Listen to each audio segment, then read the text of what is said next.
So the transitioning to Common Core is just a critical role that as a leader of a district that I feel is part of my responsibility.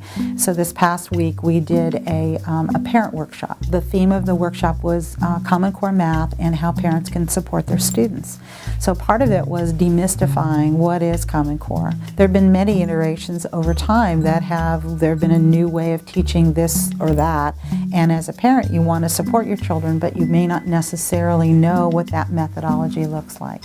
And so our job in this particular workshop was to demonstrate in a real way. So we played math games, and parents were really touched by the activities and felt like they had a much better understanding. They could also see where some of the confusion was, and we explained the rationale for the various activities that we did and how it deepens students' understanding and really promotes rigor and depth of thought.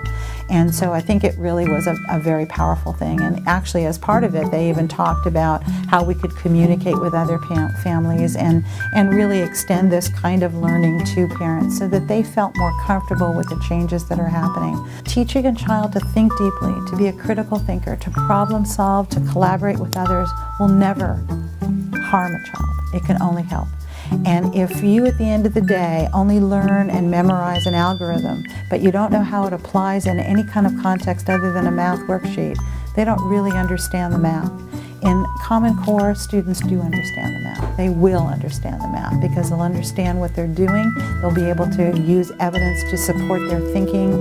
They'll be able to provide a rationale so that for them it's a much deeper level of learning. And I think that will always be of value to a student and will assist them whatever they choose to do post-high school. Just another way to support teaching and learning in the 21st century.